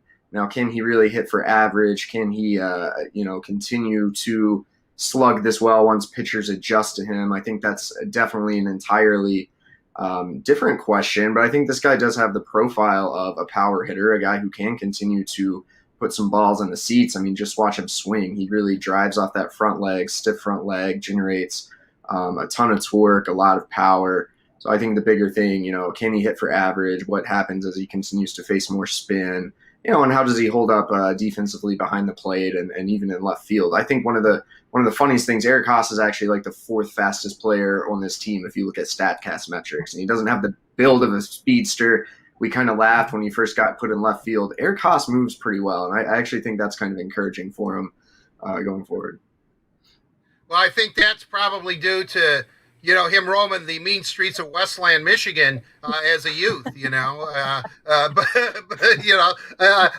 live on the Livonia Westland border. I grew up there too, boy. We did a lot of running. But with that said, I really want to ask you. Cody, the big question was who's going to catch for the Tigers. Before Wilson Ramos, and now it seems they have like an abundance of catchers. How is that playing out? I mean, I think it's a good decision that they have to make. But I mean, if Haas keeps it up and, Jake Rogers, the guy, literally he throws people out when he's lying flat on his back. I mean, it's amazing that I don't know what that says about the catching position, but how at the end of the year, who are the Tigers catchers, I guess is what I'm saying. Yeah, we'll see how it shakes out from here, but I wonder if we don't, for the most part, see Haas and Rogers for the rest of the year as long as they're productive. Now, granted, that's going to depend a lot on their bats, but I think they've definitely been defensive upgrades over Wilson Ramos, and Haas and Griner probably at a pretty similar level, although we've seen Haas just do a really nice job calling games, pitch sequencing. He caught Spencer Turnbull's no-hitter. So the Tigers will have to face some tough questions as Grayson Griner begins to come off a rehab assignment with Wilson Ramos rehabbing down in Lakeland. But at this point, it's kind of tough to justify. Look, we've seen a lot of Grayson Griner. Can you really justify sticking him in the majors over an Eric Haas right now? Or does it turn into one of those deals where it's like, oh, Grayson, are you sure you're not still a little sore? Are you sure you don't need 2 more days in Toledo? And things kind of drag on. Catchers can get hurt. These guys are both going to face a lot of physical tolls. I'm definitely interested to see what happens with Wilson Ramos, obviously a proven hitter, a guy who has some ability, not very good behind the plate, and now he's dealing with this back injury that has him out down in Lakeland. Seems like one of those things that could turn into to a longer-term thing where we don't see him for a while. I don't know that for a fact, but I think especially with Haas and Rogers playing so well, it justifies giving these other guys time to make sure they're really at 100%. Jake Rogers is the guy we talked about all offseason. How is he going to fare? He really has proven he can be the guy defensively. He started to live up to that billing. I think he really worked on the little things in spring training at AJ Hinch and Josh Paul's suggestion, and it's made a difference. And he's been able to hold his own somewhat with the bat. He's still going to have to do a little bit more to prove he can hit at this level. But again, when you compare him to Grayson Griner, I think you see a lot more upside right now with Jake Rogers. And I at least hope we continue to see the Haas-Rogers tandem into the summer and just see how it shakes out from there. Cody, we had some fun with Dan Dickerson talking about who he and Art thought would be in the All-Star game for the Tigers. And of course, Eric Haas's name came up. I don't know if we were dead serious about that one. Of course his name came up. And the serious pick was Casey Mize. What do you think? Who would the Tigers All-Star be? Yeah, I think your best bet is probably a pitcher. I think Casey Mize, obviously, you just look at his ERA, what he did in the month of May, and the fact he's a top prospect, he's going to have a legit shot. I think Spencer Turnbull, who also has pretty good numbers, who's thrown a no-hitter, could end up having a very good case for an all-star bid. If you look at position players, it's going to be a little bit tougher. I think Jamer Candelario and Robbie Grossman have both been very productive. But when you look at the rest of the league, especially dive a little deeper into the power numbers, I'd probably be surprised if any Tigers position player makes it. Now, if Eric Haas keeps homering, every third at bat, maybe it'll be a different conversation. But he's probably a long shot. I like a pitcher. I like Mize or maybe just Spencer Turnbull with a no-hitter helping get a little more name recognition out there. Cody, this is a very unforgiving game. I mean, we just talked about the great Miguel Cabrera being in the twilight of his career. And I'm just wondering, because I go back and I brought this up earlier in the show about Jacoby Jones. I mean, here was a guy that when he got hurt, a couple of years, really bad luck, came back and just, I don't know if it was 2 years of injury, just didn't seem to be the same player. I know AJ Hinch was very, very complimentary towards him and said this doesn't mean that he can't work his way back up. What do you think the future holds for him in the Tiger organization? Because I believe he cleared waivers, right? I thought he did, but how's that playing out? Yeah. Do we have definitive news on that today? I was at the gym this morning. I don't know if he's cleared waivers or not. I've been checking. I've been checking. I have not seen he was claimed, so I'm just under the assumption, which I guess I shouldn't do. But that to me, that's kind of a sad story, But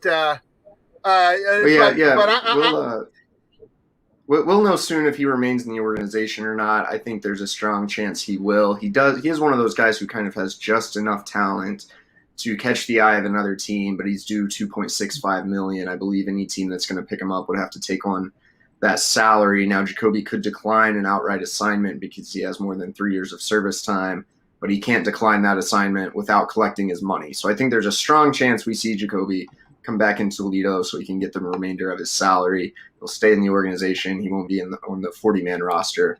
If that happens, it's interesting. It's not bad to have him still in the organization.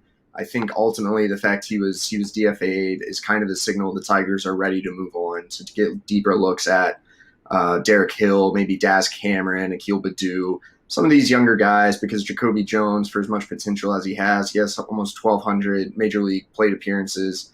His batting average is in the low 200s. His career on-base percentage is .275. He's been a really streaky hitter to the point I think it almost makes him tough to evaluate because he's had these 3-week stretches where he's hitting .330 with 6 home runs and he's playing great defense and he looks like an all-star caliber player.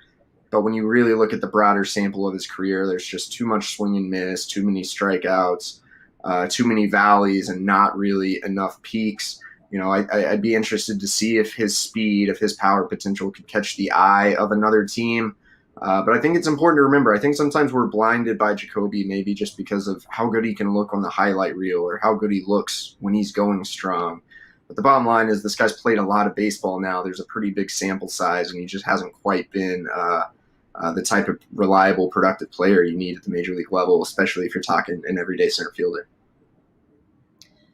Cody, Isaac Paredes also got the call-up in the absence of Jeimer Candelario, who, of course, we wish the best. He was out for a bereavement. We don't know how long he'll be out. So Isaac Paredes gets an audition, basically. Do you think not only the fans are excited to get a look at him this season, but the organization is excited to see what he brings to the table? Yeah, this is another guy we've been talking about since spring training, and I think one of the guys I'm most interested to follow this season. Chances are he's probably only up here for a few days until Jeimer Candelario returns, but if he really makes an impression, there's always a chance the Tigers could shuffle the roster around another way. I know AJ Hinch really likes Paredes. I know the organization has high hopes for him. I think the big thing is he has to start showing he can drive the ball with some authority. He's really proven he can do the little things right, that he can handle not just third base, but definitely second base, maybe even a little bit of shortstop. He did all 3 of those positions in AAA.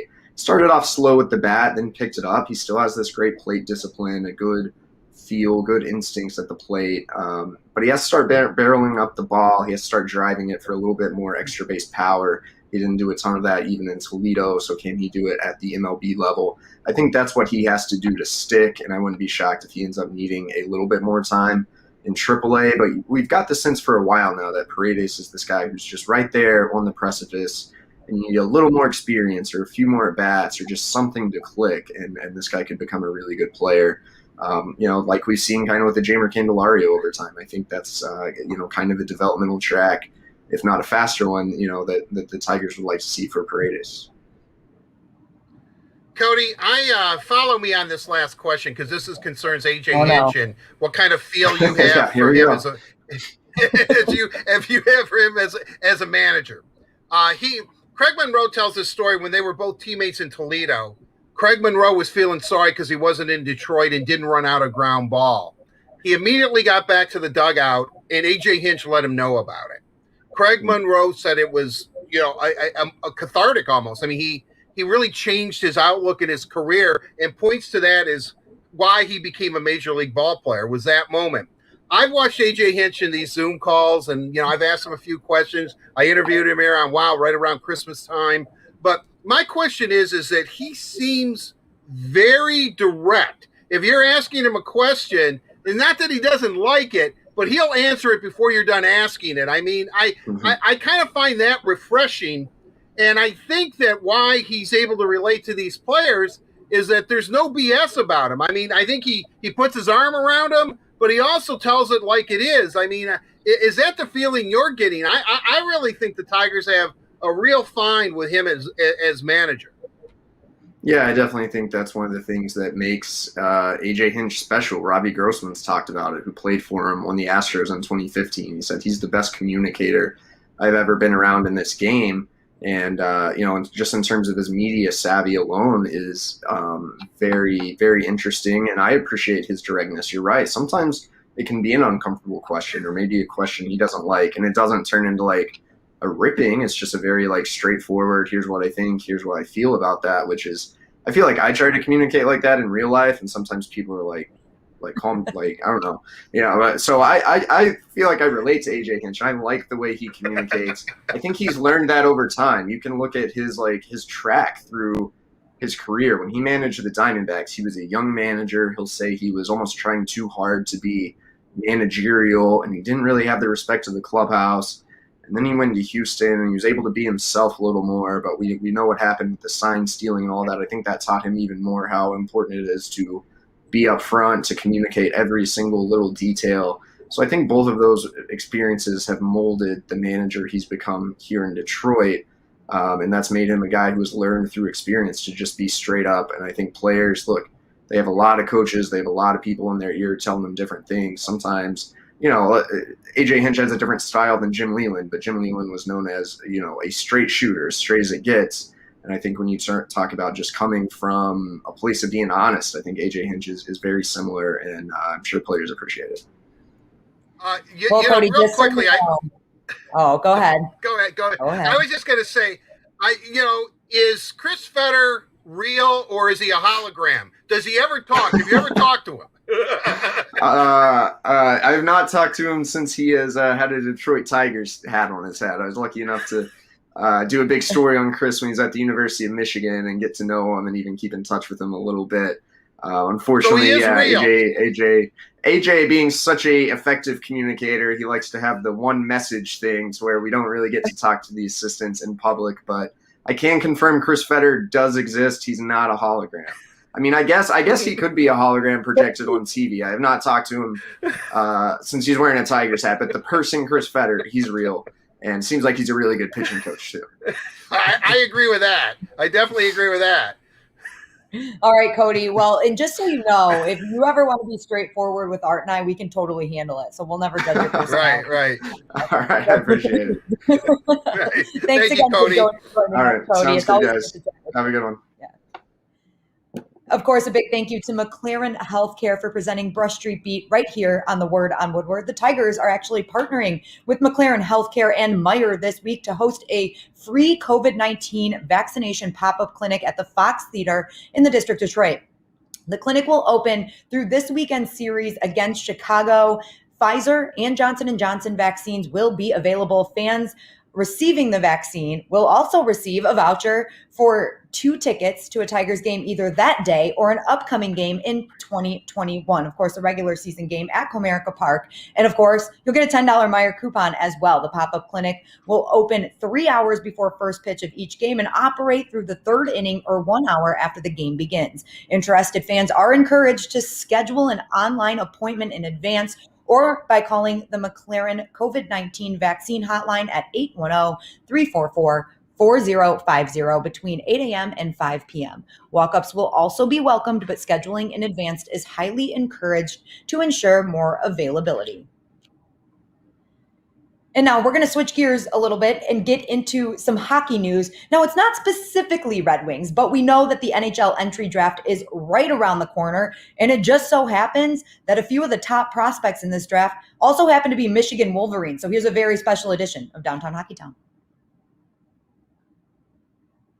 It's time for Downtown Hockeytown, presented by Labatt Blue Light. Today's guest is Mel Pearson, the head men's ice hockey coach at the University of Michigan. Mel, thank you so much for taking the time to join us today. We are really excited to have you. Well, thank you for having me on. I'm really looking forward to the conversation we have and always excited to talk about hockey.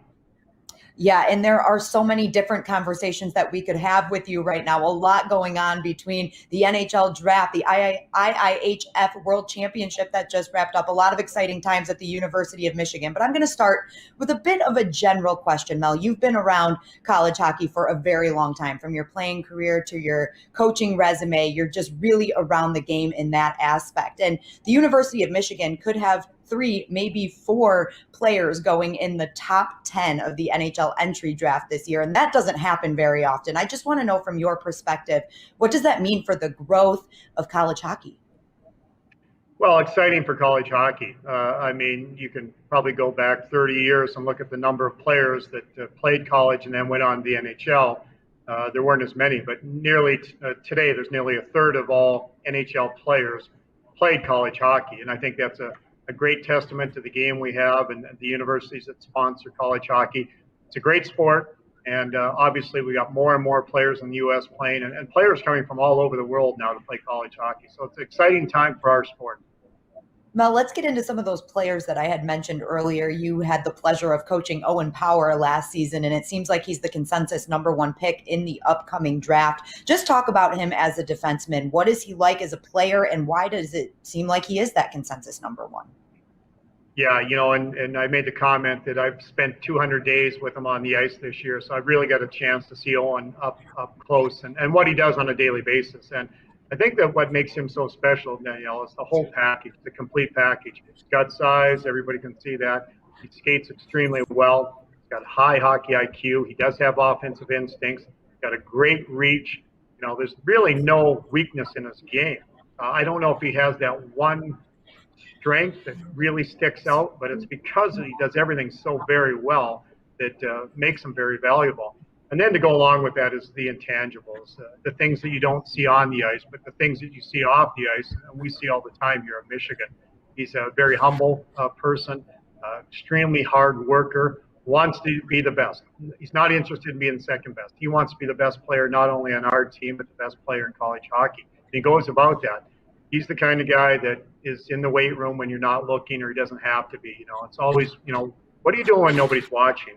And Owen's got a lot of that to him. So, but just a very good teammate. He's just you could just tell how he fit in on that Team Canada team over at the World Championships and how they accepted him. But Owen is that type of person. He's a guy you want to have on your team, and he's fun to be around. Mel, just a quick follow-up. You mentioned the World Championships, and Canada obviously did take home gold, Owen Power being a member of that team. How valuable is that experience for a young player like him? Yeah, just huge. It's he was going over there, and we talked about a lot of just to hope to dress for a game. That was his attitude. Then the second was, well, maybe get a shift in the game.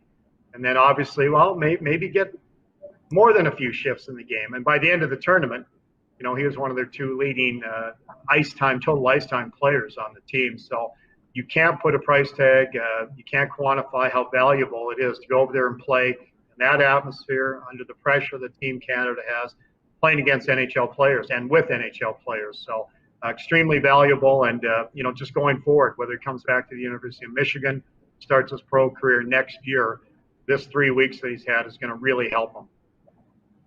I know Danielle alluded to the fact that there could be 4 Wolverines, actually 3 that we know of for sure. Owen Power, Matty Beniers, and also Kent Johnson, who we're going to talk about. But that 4th one is a very familiar name to Wolverine fans, and that is Luke Hughes, who I believe, Mel, correct me if I'm wrong, didn't he commit to Michigan at 8 years old or something? I mean, I've heard that Luke Hughes is going to be coming to Michigan forever. Obviously, a brother of Jack and brother of Quinn, who former Wolverine, who's tearing it up with the Canucks right now. He is committed. He signed his letter of intent. He'll be in Ann Arbor this coming fall. What can you tell us about Luke Hughes as a player? Because unlike his 2 brothers, he seemed to get the growth gene, shall I say, in the Hughes family. He's a strapping lad of 6'2". He is, and we're extremely excited to have Luke join our program in the fall. Obviously, the genes. He comes from a great hockey family. When the mom and dad both played, and then obviously Jack and Quinn. Quinn was an exceptional player for us here at Michigan. Spent the 2 years and then made a seamless transition in the National Hockey League. We expect Luke to come in here and play a big role for our team. Again, he skates extremely well. He's got good size, handles the puck, likes to jump up in the offensive play, which you need. The way the game's going now, you need those defensemen who can jump into play and help your offense. And Luke will help our team in that regards. And then he's got the size and some bite to his game. You're right. He is bigger than Quinn, plays a little bit different game than Quinn. You're not going to see him rush the puck maybe as much or possess it as much, but extremely talented young man. And again, a humble kid, but a very competitive young man. So we're excited to have him. We would have liked to have all three of the Hughes brothers, but 2 out of 3 ain't bad. Hey, that's not bad at all, actually. Not bad at all. And hey, they say Luke might be the best of the 3, so it's going to be exciting to watch him play as a Wolverine come the fall. We mentioned the other prospects that are in the draft prospect mix this year, and one of them is Matty Beniers. That's on the offensive side of things. He's a center. What do you like about Matty? Because we know that the Red Wings picking at 6 could definitely use some offense. I don't know if Matty will be there at 6, but they could definitely use that offense. Yeah, he's a really good player. The thing about Matty, I think the thing that people see is just a motor. He's always on. He's just moving all the time, plays the game fast, and gets around the sheet extremely well. Very gifted. He can score. He can make plays. He likes to drive the play. He likes to have the puck on his stick. One of the big things with him is he wanted the opportunity to play center here in Michigan. So we were, real open and upfront with him and told him he could, and he did, and he was extremely valuable for us. He plays a complete 200-foot game. I think that's the thing, another thing you really like about him and trust as a coach. He comes in right away. You don't have to worry about his defensive game. In our system here at Michigan, our centers play in the D zone a lot and really have to help our defensemen. He came in, and we really didn't have to tell him a whole lot or teach him that. He was extremely good. He takes that that role very important to play just as well defensively as he does at offense. He might be one of the most complete players in the draft, just the way he plays. Again, he was selected to go play with Team USA over at the World Championships, and that experience for him also, playing with the NHL players, playing against them, will be invaluable. But we're looking forward to hopefully getting him back for a year or two. Hey, he has the same birthday as Art Regner, too, so we forgot to mention that. So that means he's automatically just a step above. That's right. He'll remember that forever now, Art, once we tell him that. So yeah, I'm sure you go, who? What, this guy? That Joker? Let's get to his line mate, who was also a center but moved to wing and really meshed well with Matty Beniers this year. A guy that I say don't sleep on him. That's Kent Johnson. Talk about his game and what kind of player he is. Well, he's a tremendous offensive skilled player. Very cerebral offensively. His creativity is second to none.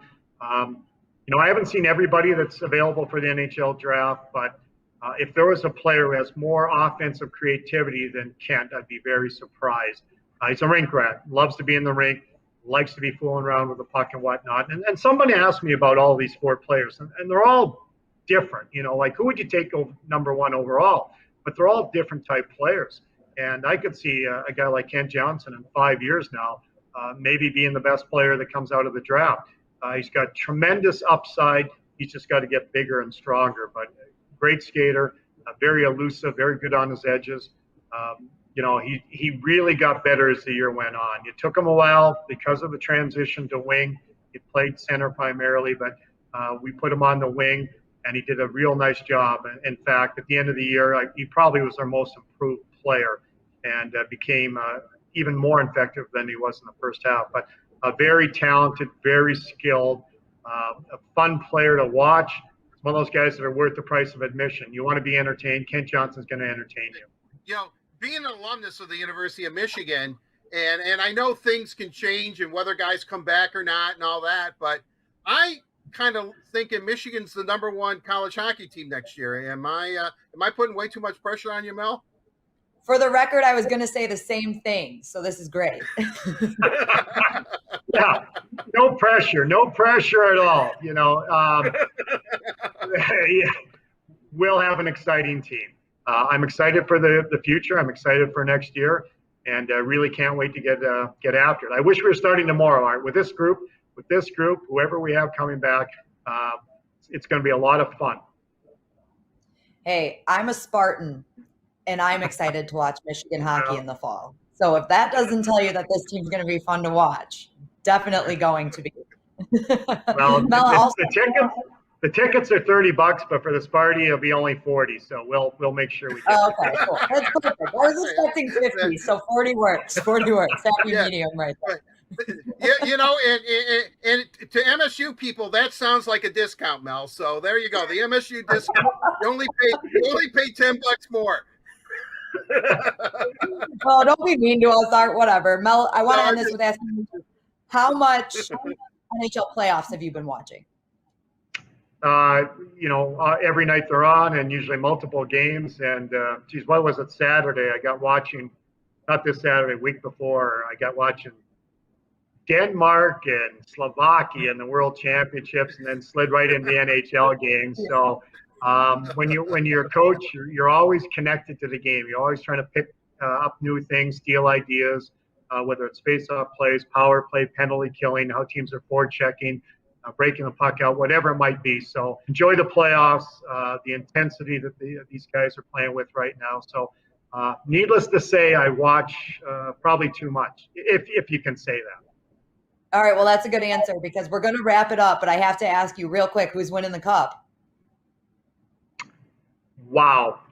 I don't want to get in trouble. I don't want to get in trouble with any of our alumni. That's the exciting part. We've got so many University of Michigan players playing in the playoffs, but I got to give you two. I'm going Vegas, Colorado. I think one of those two teams, and I have a lot of friends on all the other teams that work with the other organizations, but we got Max Pacioretty, obviously, in Vegas, and we got JT Compher in Colorado. And those two teams look really good. So can I pick two? I guess I just did. Sure. So there you go. It's always Yes.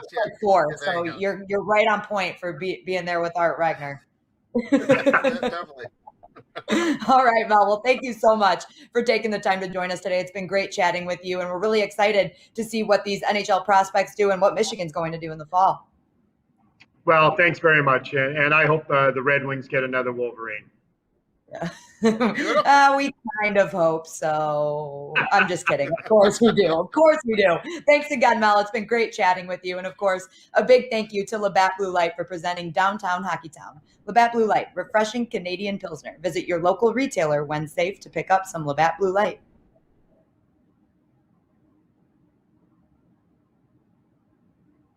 Another big thank you to Mel for joining us here on the Word on Woodward. It was great catching up with him, and I'm sure he's going to provide us with a lot of insight leading up to the NHL draft. We do want to remind you guys, though, that Tigers tickets for the month of June are on sale right now. All home games in June are on sale. Comerica Park is at full capacity, and as we celebrate Welcome Back weekend against the Chicago White Sox, enjoy fun baseball in a safe outdoor environment. Tickets start at just $10.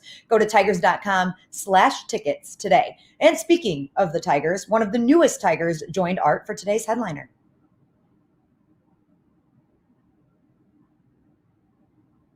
Thank you, Danielle. It is time for the headliner presented by Miller Lite. And let's bring in a Tiger pitcher, Jason Foley. Jason, welcome to the headliner. Great to have you on the program. Thank you for being here. Thank you for having me.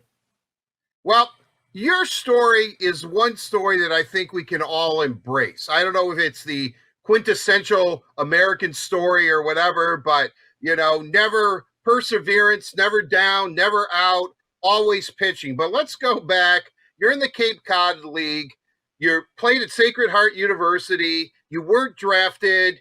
I don't know if you think, wow, is this ever going to turn out and happen? And lo and behold, because you can throw the heater, the Tigers were interested and you find yourself in the major leagues. Can you go back to that moment? What was that kind of like for you when, you're not really sure, you want to be a major league pitcher, but you're not sure what the future is going to bring?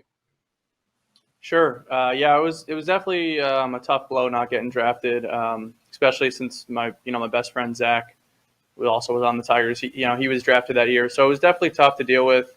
But, you just after a couple of weeks, I brushed it off and said, let's just have fun this summer and go back to school and see what happens. And, thankfully enough, I got seen by the right place, right time, and everything worked out. So it was, like I said, it stunk, but it all worked out for the better. So, well, I know it all worked out, but in the back of your mind, was what not kept you going. That's not the proper word. But you can throw 95 to 100 miles an hour consistently. Did you know that eventually, somewhere down the road, people were going to take notice of that velocity? Yeah, I always knew that throwing hard would open some eyes and get me some looks, but yeah. So I didn't necessarily think I would have got signed at the end of that summer, but I just figured if I kept pitching well and working hard, and something good would happen. So whether it was that summer or the next year in the draft, but just like I said, happy it ended up happening, and wouldn't change it. What was that moment like when Detroit comes to you and says, "Hey, look, we'd like you to be part of our organization, our Old English D"? I mean, is it a sense of relief, a sense of accomplishment? Do you feel pride? I mean, what was going on? Yeah, crazy sense of accomplishment. It was pretty funny. It all happened so quick. I woke up one morning and from a voicemail from the scout Jim Bretz, who signed me. And it was almost like a feeling of disbelief in a way, like you never thought it was going to happen. But we got to talking, and within probably 48 hours, I signed a contract. So it really all snowballed super quick, but it was a great moment overall.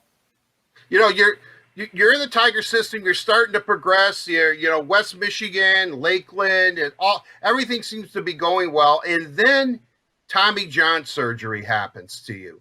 Can you explain what's going through your mind at that point? Meaning that, you can throw the heater. We all know that. But now you're having Tommy John surgery. What was that whole experience like for you? Yeah, that was really tough. Obviously, I'd been throwing really well that summer. Got called up to Lakeland, which was high A at the time. Just feeling really good. And then, of course, like you said, Tommy John happened. It was just kind of a mental battle more so than a physical one. I mean, I was out of baseball for over a year, about a year and a month. So I missed a lot of time. And you just got to keep telling yourself that if you work hard now and grind through the days of rehab, that, it'll all be better and you'll come back. So it was a tough mental battle for me, but, I got through it. Well, forgive me. I don't mean to be corny here, but you're kind of the poster child of perseverance. So when you're going through the rehab of Tommy John, is your biggest maybe fear that you're going to lose something off your fastball? Is that what you're hoping, that your velocity stays the same? Was that what you were actually rehabbing and working towards to keep that heater the heater? Yeah, I mean, I guess velocity is something that is what sets me apart and makes me kind of who I am. So, we were for sure, like, that was a big thing that we monitored on the way back. And that was always something that you want to make sure you have. The off-speed stuff, you can always kind of relearn and kind of get used to that again, get the feel for it. But, the velo is something that you always want to make sure is still there. Well, when you're up there and you're starting to rehab and you get on the mound for the first time, are you a risk taker thinking, I'm just going to open it up and see where see where it all is? Or do you kind of ease yourself back into the velo and, do the slider or change up, work on other pitches, some off-speed stuff before you really open up your arm? Yeah, it's a super long drawn out process. I mean, it probably took about a month and a half to 2 months of bullpens before I threw like an actual 100% bullpen with all my pitches. It started out only fastballs, maybe 10 or 15, and you just kind of build up there and build up intensity and volume throughout it. So it's a super slow process, but I mean, it's all for the long run. So it ended up working out. Well, I know that COVID hits, and then you're with Toledo last year, and that whatever in the heck was going on down there, playing against your teammates, and so you're not on the Tiger 40-man roster. You're exposed in the Rule 5 draft. You're not taken, thankfully. You're not the Akil Badu of another team, shall I say, right now. You pitch really well in Toledo. You're striking guys out. Your innings pitch and strikeouts is impressive. You get the call, but it's not the normal, hey, come on in here, Jason. We got some good news for you. You think you're going in for more COVID protocol. What was that whole experience like for you? Yeah, that was pretty crazy. The staff got me pretty good there. June 5th was when they called me in, and I had thought it was to sign some document or do some COVID testing stuff because that I had to start retesting for COVID that day. So I just thought, I'm going in to do some formalities and whatnot. And they were all like, they were all being super serious about it, and they held a good poker face. And eventually, they broke the news, and it was pretty crazy. Didn't really know it was coming, but it was definitely a special moment. So they made it worth it. What initially were you thinking when they finally told you, no, this, hey, COVID's serious. Don't get us wrong. We're not making light out of it. But boom, you're going to the major leagues. You're going to the big show here. I mean, did you want to release all kinds of emotion? Did you want to jump up and down, or did you play it cool? I at first, our manager down there is he loves messing around with us. So at first I was like, man, are you being serious? And like, he was like, yeah, dude, you're going to the big leagues. And that was when I, kind of got pretty emotional, and, everyone was super happy for me. So it was overall just a awesome experience.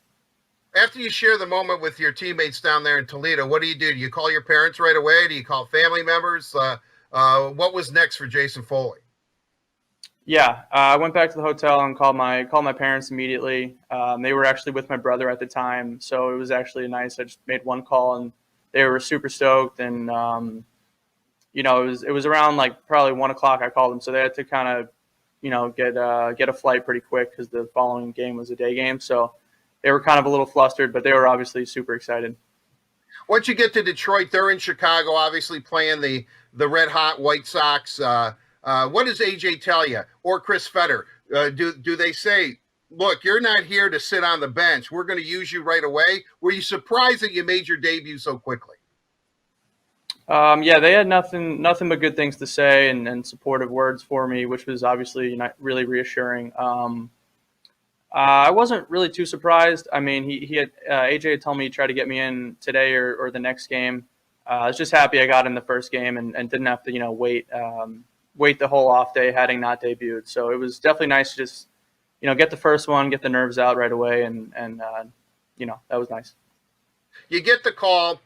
You're on the hill. You look around. You're in that ballpark there in Chicago, the old bandbox thing. And I mean, do you have, and forgive me because, I'm a Detroiter, and I think this movie's ingrained in all of us, Kevin Costner for the love of the game, even though it was, I guess, took place in Yankee Stadium. But do you have that moment where you start to just look around and think about your parents or think about everything you've been through? Do you allow yourself to soak it in even before you throw your first pitch in the big leagues? Yeah, I think when it really hit me, I actually felt pretty calm and pretty normal all day, and then it really hit me once I opened the gate and jogged into the mound. That's when I kind of realized, like, wow, like, you're in the big leagues.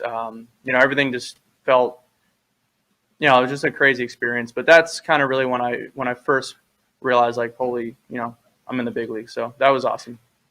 Now, your parents and your brother were there, as you said. I mean, did you know where they were sitting? Was there moments because, you hit two of the first three batters, although that one hit was the guy didn't even move. I mean, do you calm yourself down and know my family's right here? If anybody, they have my back.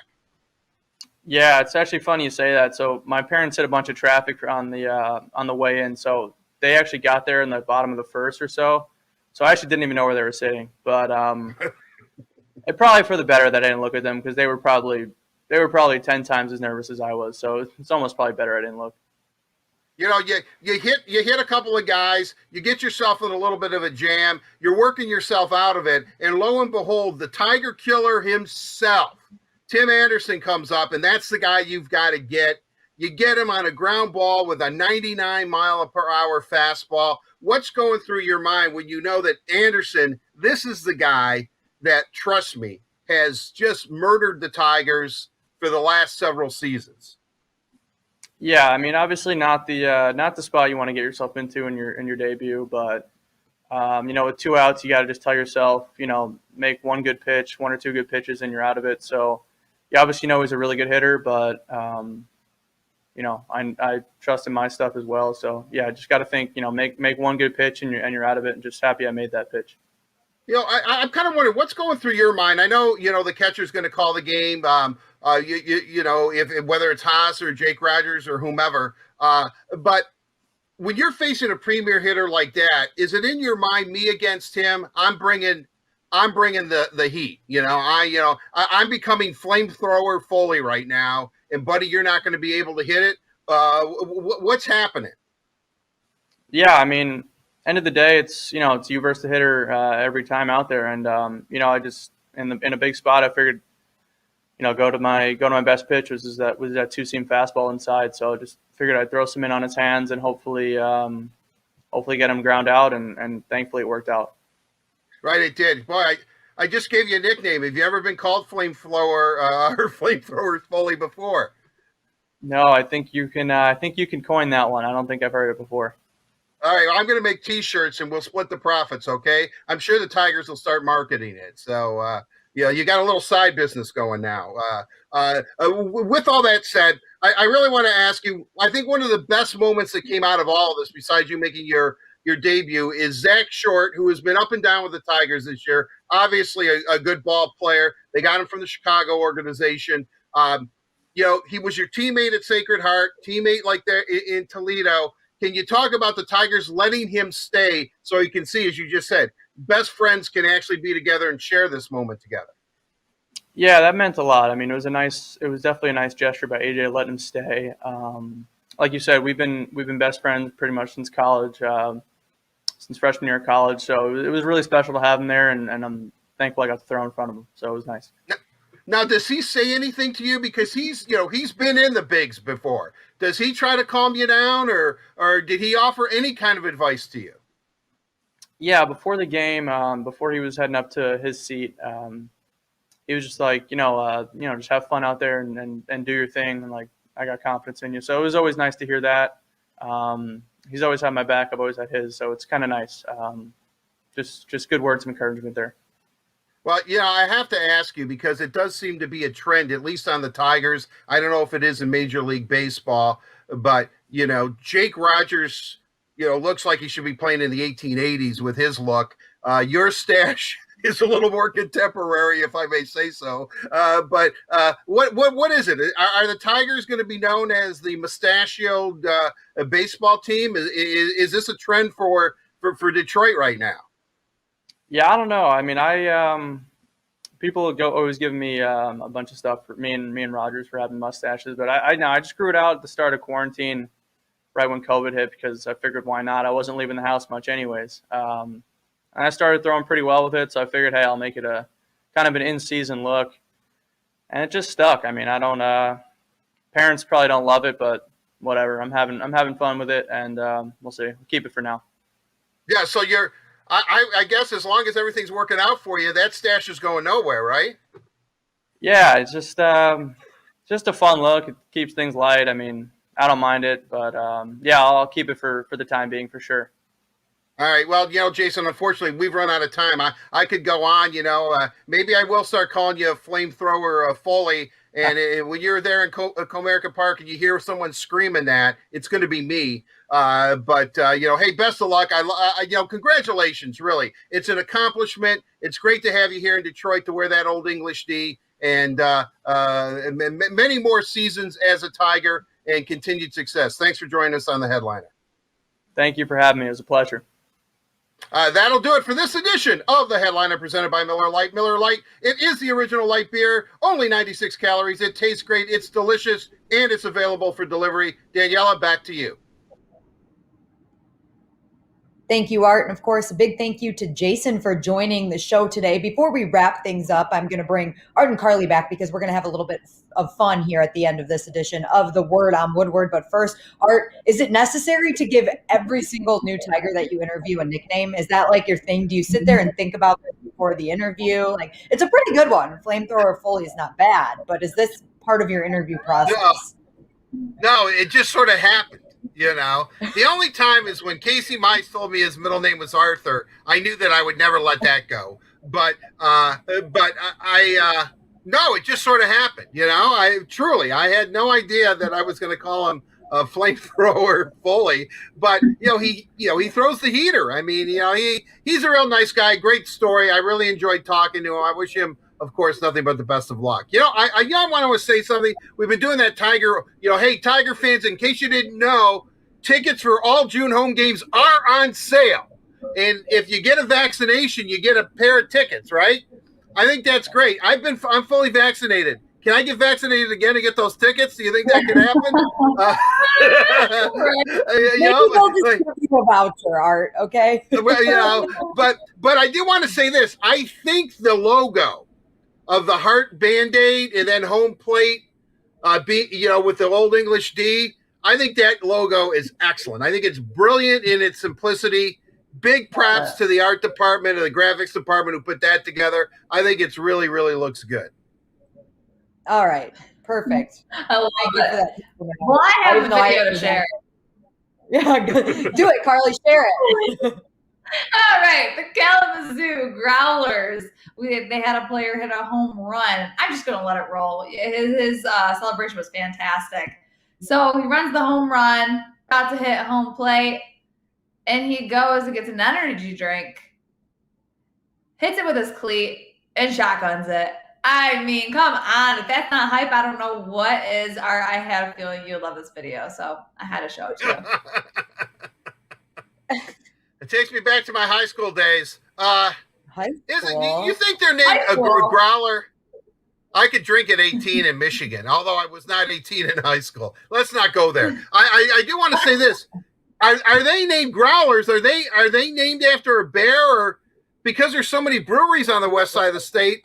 Aren't they named after those big gallon things? Aren't those called growlers too?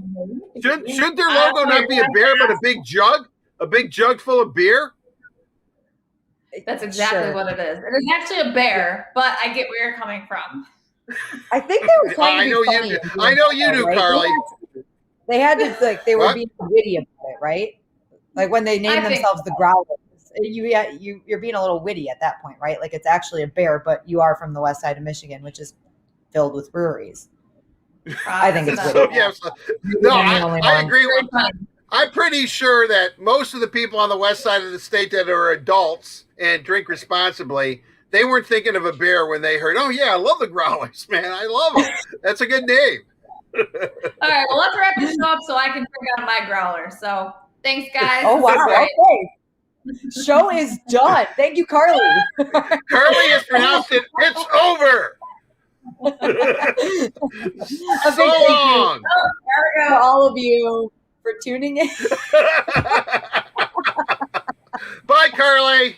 Bye, Carly. Enjoy your growler, even though she definitely slid away because I don't think she can fully walk yet. So that was smooth. Thank you, Carly.